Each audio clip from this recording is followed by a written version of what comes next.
So the idea is to allow for a waiver of fees in some sort of exigent situation. And so I make that a motion to set this up for public hearing for our next meeting, which is November 28th. And I would ask for a second. I have a motion by Mr. Rebozo, a second by Ms. Hendry, and this is just to set the public hearing for local law number 15. Discussion? All in favor? Aye. Opposed? So carried. Thank you. And I have two other matters not to be set up for public hearing necessarily this evening. However, I did also forward them to the rest of the council for discussion tonight, as it was the committee's wish that the council be able to discuss them. The first is a proposed local law with regard to bagging leaves. There has been correspondence between council members since that meeting took place, but as it stands now, the way the law is written, is that any leaves that would be bagged within the city of Port Jervis would have to be in biodegradable bags as opposed to existing plastic bags. This is a safety issue for DPW workers, as if the leaves are in plastic bags, the DPW workers have to open those bags, and there can be some very unpleasant items also included in those bags, which has caused health concerns for our employees. Also, as it stands right now, the way the law is written is that loose leaf pickup would only be permitted if leaves are contained in approved garbage containers. So it wouldn't allow individuals to pile their leaves on the curb for pickup, but would require that they be put in some sort of receptacle for pickup. I know this was an aspect of that law that's been discussed with DPW. I know there's been correspondence, but I would leave this open right now for discussion by the rest of the council. So, just under discussion, I have spoke with our DPW director, and as the few people that were here at the DPW meeting on Monday, it was agreed that we are better off doing it not in the cans, but actually unbagged bag leaves as we continue to do it today. And then the bag leaves need to be in biodegradable, which have to have the biodegradable marking on the black bag, or it can be in a paper bag. I think the paper bag in Stanley, when you sent that, was 28 gallons, and the biodegradables are 33 gallons. Yeah, and when I did the research on pricing, because that was a big issue in our conversations, you know, on the internet, when you ask a question, you start getting all kinds of information. The price of biodegradable, and there's also a term compostable bags, is coming way down. So now they rival the cost of a paper bag. So I think as more and more companies get involved in this, that there will not be a cost difference between paper and biodegradable, where maybe even the biodegradable will be cheaper. And that will make it so our people don't have to open anything, throw them in the truck, they dump them out, and within a year or so they degrade. Sure. I think it's a good thing. But in the piece that you sent to us, it talks about how many days that they can sit out there, that they shouldn't be out more than 12 days, I believe is what it said. So we might have to set a stipulation out there in regards to days, because obviously if it sits more than 12 days and the bag falls apart on them, it defeats the purpose of what we're looking at. Right, but I think that it's dependent upon what material the bags are made from. Right. Some are made from corn, some are made from other grains. There may be a difference.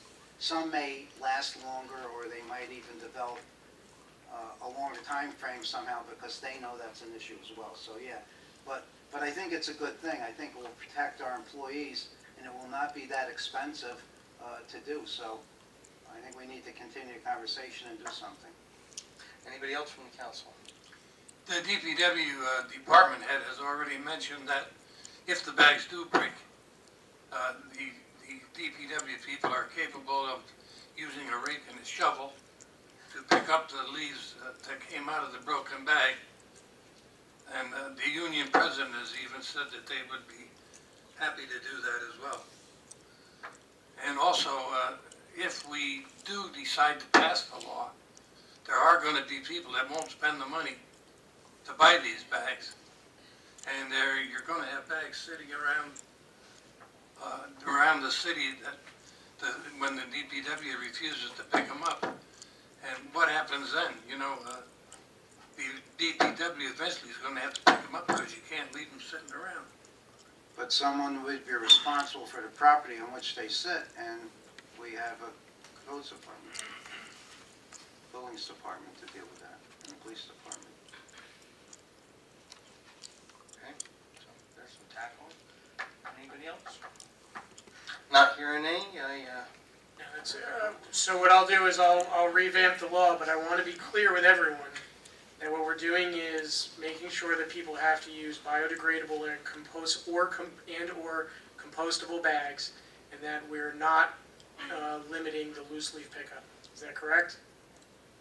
Yes, Right. Are we putting anything in this law about pickup Time- for it? time And the frame? Time Time frame, frame. we discussed that as well, which was part of the issue, that even though it's repeated on a regular basis at this meeting, and elsewhere, that people are putting them out randomly because they're a little confused. yeah, So- you mean the loose leaf will be on a time Well, basis? they're loose leaf, but also if they're biodegradable and they're degrading on the sidewalk, Well, exactly, we then need to set a that's time frame similar there. to the same issue.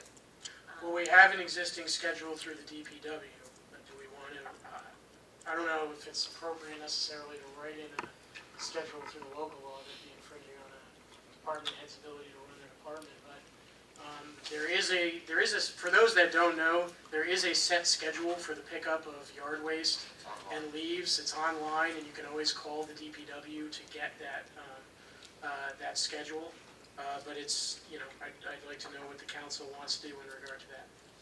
I think what was talked about at the DPW meeting was limiting and not picking up yard debris all summer long like we do now. Just doing yard cleanups up until, say, the end of May, beginning of June, and starting again in October. So we don't continuously do it all summer long. But again, that's going to have to be something that people have to bring to the compost pile themselves.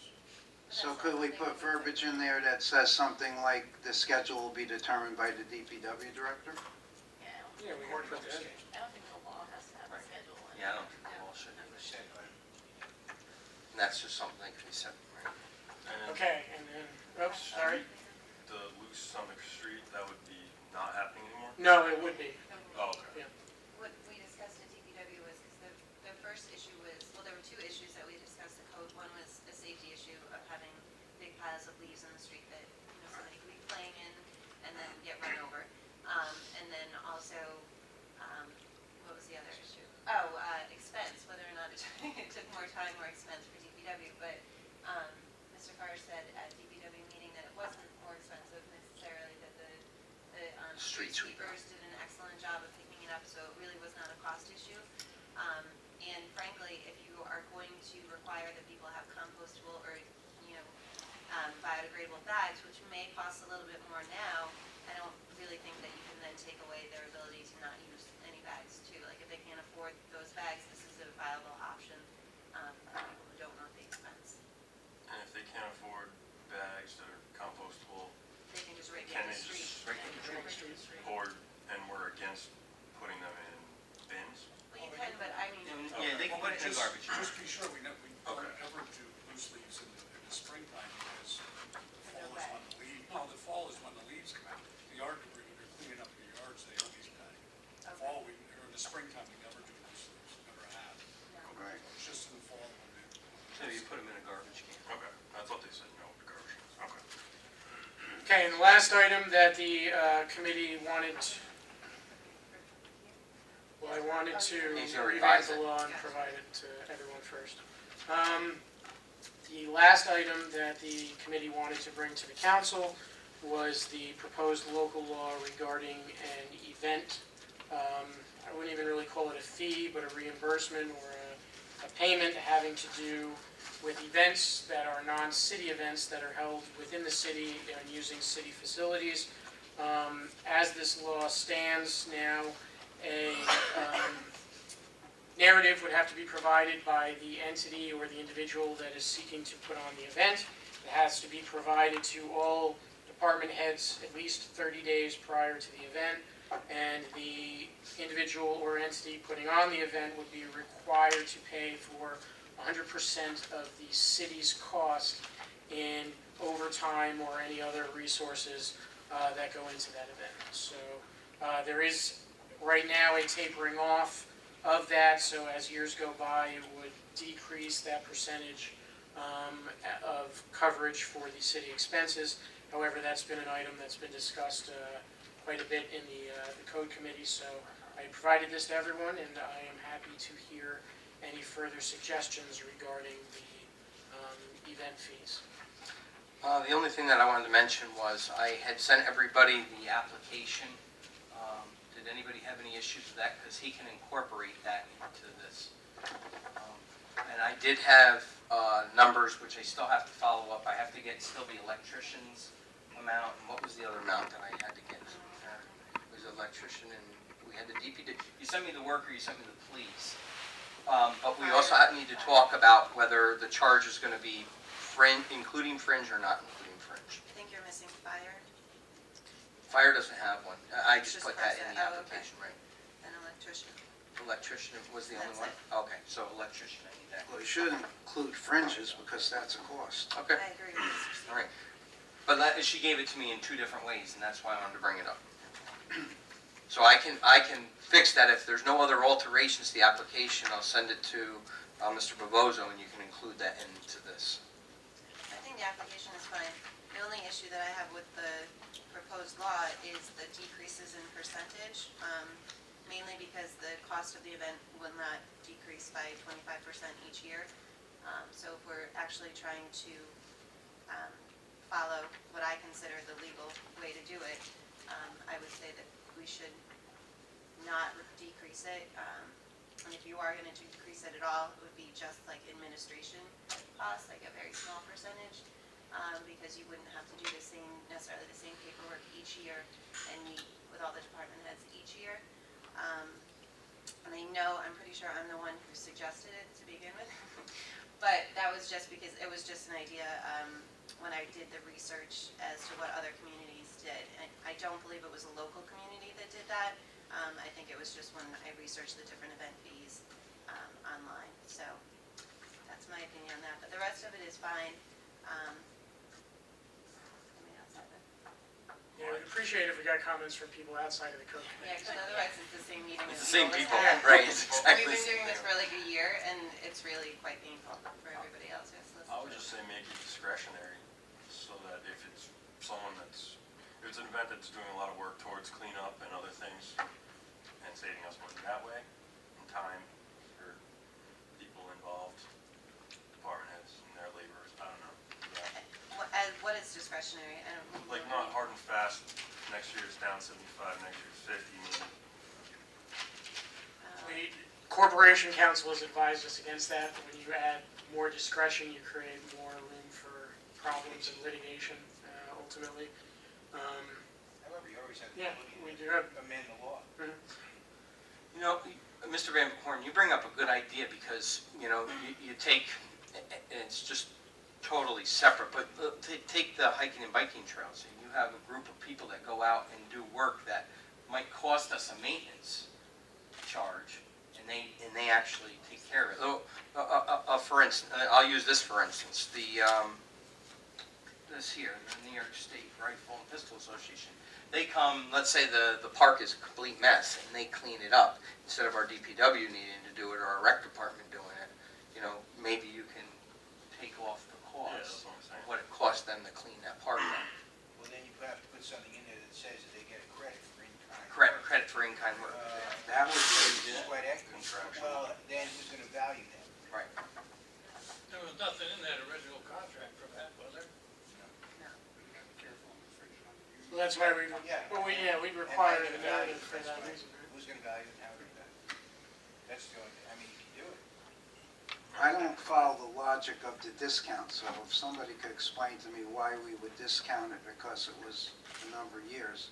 I think that came up is because if you have an event that starts, excuse me, and they're paying the full amount, but then it becomes an event that pulls people in to the community, excuse me, over a long period of time, and pulls a lot of people in. It raises your sales tax revenue, it brings people to the city, and I think that's the concept. Excuse me, I'm getting But that's the expectation, I think, of all the events that we have, that it will bring the people in.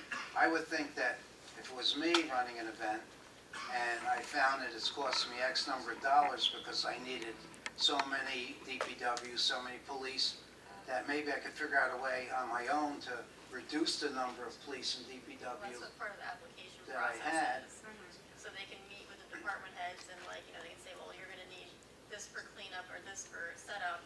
And they can say, oh, I have volunteers that can put up barricades or clean up the garbage and things like that to Right. reduce the cost. That's part of the application process. Right, but I mean, that would be the way it would naturally reduce itself without us giving a discount. I think that the one application that I saw that did give a discount, it was not a 75% and 50% and then so forth. It wasn't supposed to be, a thank you for having your event, please come back again kind of thing. It was more an administrative, like I said, if you don't have to have the whole process filled out again, if you don't have to meet with the police chief, if you don't have to meet with DPW, there could be some actual, cost savings in that if you're having the same event. So I think that the one application maybe had like a 10% discount or a very small percent, but a percentage. So that, because you're not redoing, you're not, reinventing the wheel, it's the same event every year. The whole purpose of it, or one of the major purposes of this process is that you would try and have some kind of incentive to make it less expensive and to make it work better. So That makes sense. I don't think that necessarily having the percentages off is necessary. I think if something is a successful event, then it's a successful event. I don't think that it's necessarily something that we need to do personally, and I don't think it's appropriate, because like I said, if we're recouping taxpayer money that is being levied and budgeted for, private events, then I think that we should be recouping all of it. I don't think we should be recouping a percentage of it. And just so you're all aware that this has no effect on city function events. Well, a minimal effect is that they would still be filling out the application. The council would still be providing how much an event is going to be proposed to cost, because currently, right now, the different commissions or whomever who's a city event comes to the council and asks if they can have an event with no financial understanding of what that will cost, and that's inappropriate, and very expensive. So filling this out is also, trying to contain some of that as well, but they wouldn't actually be paying a bill. And just so we're aware, because I don't have the numbers in front of me, you had broken them all down, or you had somebody break them all down. Yeah. The most expensive event that cost the city outside of regular operations is the fire department parade and the soapbox derby. They're the two largest ones. They're in the One was 20,000. 20,000 for the parade and 10,000 for the, or 14, for the soapbox derby. The rest of them are within $1,000. Right? Some are a little bit higher, some are around 3,000 to 4,000. Which would be like the Fall Foliage Festival, No, I think chamber race is 2,900, I think all the festivals were and the around festivals 3,000. were around 2,000 to 3,000. just so the public knows.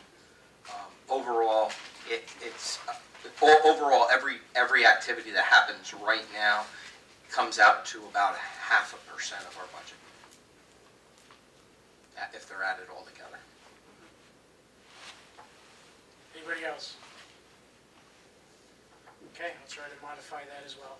Our next code committee meeting is scheduled for December 7th, 7 o'clock here in the council chambers. I may ask that corporation council take the lead on the public hearings or the public hearing at the next meeting, as I don't intend to be at the next meeting unless there is going to be a budget vote.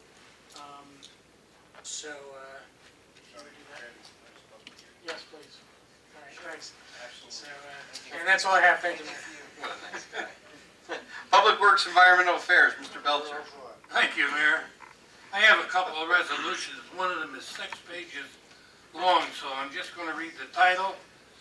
Since we've already had 2 public hearings, one on September the 20th of 2004, one on May 26, 2009, has to do with the eminent domain procedure, law, determination, and findings for reconstruction of East Main Street and replacement of the Neversink Bridge, pin number 8757.08, and PIN number 8756.64. City of Port Jervis Department of Public Works, and I'm going to ask the council to approve the resolution because the proposed project will have a beneficial impact on the area because it will improve vehicular and pedestrian travel services, operations, accessibility, safety, and aesthetics. I make that a motion. Second. Motion by Mr. Belcher, second by Mr. Bovozo. Discussion? All in favor? Aye. Opposed? So carried. Thank you. I have another resolution. The other two are very short.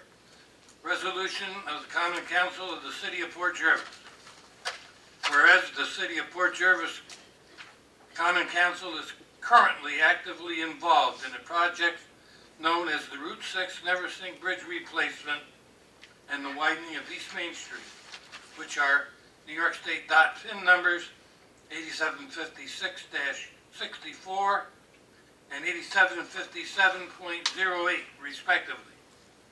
And whereas these projects are part of the OCTC Transportation Improvement Program as a capital plan, now therefore be it resolved that the Common Council of the City of Port Jervis hereby affirms its commitment to move forward with the project's fund local costs and execution of the project's completion. I make that a motion. Second. Motion by Mr. Belcher, second by Mr. Bovozo. Discussion? All in favor? Aye. Opposed? So carried.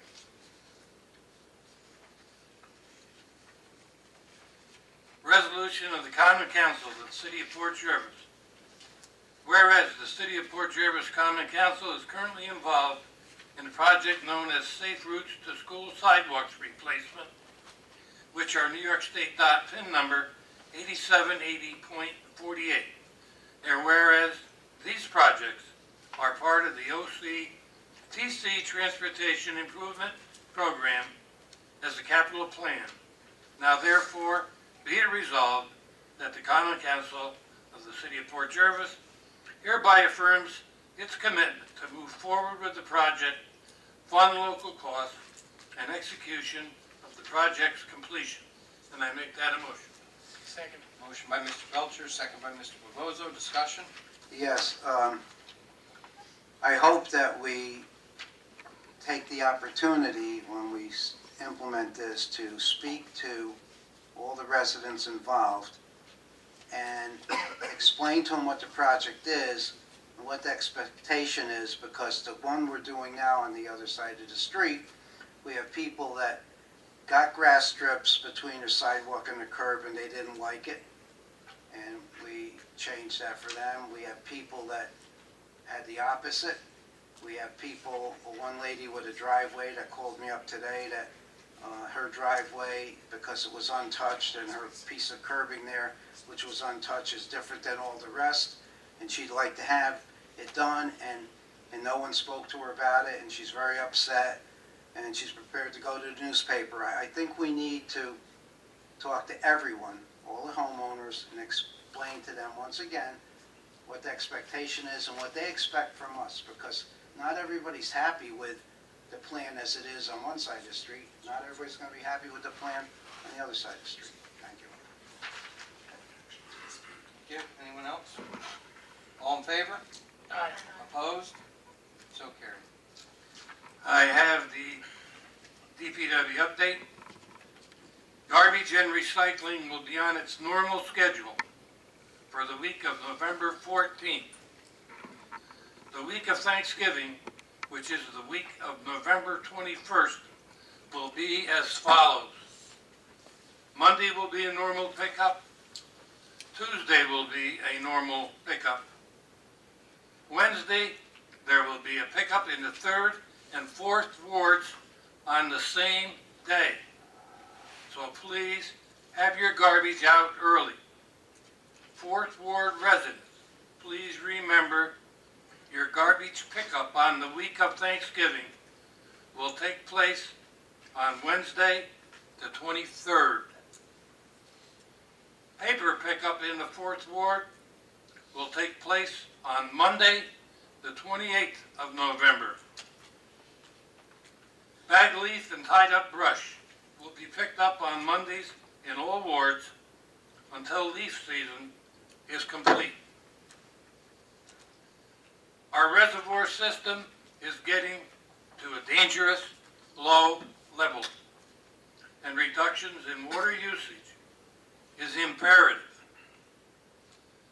The DPW director has reviewed the usage since our voluntary restriction had been put in place, and he has not seen any substantial reductions in water use. This is serious and needs to be complied with citywide. The next DPW meeting will take place on December 5th, 2016 at 6 p.m. here in the council chambers. And that's all I have. Thank you, Mayor. Thank you, sir. Police Committee, Mr. Foster. We have not met yet. We are going to be meeting tomorrow, 6 o'clock, right here in the council chambers. Thank you. Thank you, sir. Liaison, CDA, Ms. Trovey. Thank you. The CDA last met on Wednesday, October 26th. We discussed financials in the 2017 budget, which they came to the budget workshop and reduced their requested amount by $30,000. We discussed existing grants, proposed grants, upcoming publications that will feature Port Jervis in them. The next meeting is scheduled for Wednesday, November 16th at 7:30 p.m. on the second floor of the Youth Center. Thank you. Thank you. IDA, Ms. Randazzo. The next IDA meeting will be held on Wednesday, December 21st at 6 p.m. here in the council chambers. The IDA did also do a walkthrough of 100 Pike Street. Took a tour on November 1st. There were several members of the IDA. I think almost all of us were there, and including a couple council members. So we did take a tour of the building, and it was explained to us. We had some questions in regards to when that site might be filled, and it was shared with us that there's one commitment in that location, and that there are some other potential rentals that'll be occurring. They're just waiting on space, and they're doing some architectural drawings. I know one of the concerns that we had, and that was brought to us, was the, if it'll be filled before the winter, and the paving of the parking lots, the lighting was not absolutely complete, so that'll be in the spring, is what it's looking like. And I know we're supposed to be receiving updates, I think it's on a Bi-weekly. basis. We haven't gotten it, so I'll be touching base with them. That's it, Mayor. Thank you. Thank you. ADA, Mr. Foster. ADA has not met yet. Our next meeting is scheduled on December 8th, 6:30, right here in the council chambers. Thank you. Thank you. Housing Authority, Mr. Siegel. Thank you, Mayor. The last Housing Authority meeting was October the 25th. The next meeting is November 22nd at 7 p.m. at Hillside Terrace. And that's all I have, Mayor. Thank you. Thank you. Recreation Commission, Ms. Fitzpatrick. Thank you, Mayor. The Recreation Department's Winter Youth Basketball will start on December 17th, 2016. It ends on February 25th, 2017. Registration will take place at the Youth Center on Saturday, December 3rd, 9 a.m. to 12 p.m., and December 5th, 6th, 7th, from 6 p.m. to 8 p.m. This basketball is for boys and girls in grades 3 through 6. Cost is only $35. There is no pre-registration as we have limited spots for the program. The Youth Center schedule over Thanksgiving break is as follows. November 21st, 22nd, 23rd, 11 a.m. to 3 p.m. The Youth Center is closed November 24th and 25th. If you have not yet, please take some time to check out the hiking and biking trails at the Watershed Park and Elks Bronx Park. We have trails for everyone. Beginners or easy trails to advanced or challenging trails. Please remember to pack in and pack out. Leave only footprints and tire treads. Also, please remember as we approach hunting season that hunting is prohibited in the Watershed Park and Elks Bronx Park. The next scheduled Recreation Commission meeting is this Wednesday, November 16th at 7:15 p.m. at the Youth Center. That's all I have, Mayor. Thank you. Thank you very much. Tourism, Mr. Belcher. Thank you, Mayor. The Tourism Board will be holding their Christmas lighting contest again this year. There will be 2 categories, which will be traditional and festive. To register your home within the city of Port Jervis, email pjtourismboard@gmail.com or call 858-4017 and leave the following information: name, address, phone number, and which category to judge. Entries are due by Tuesday, December 13th at 5 p.m.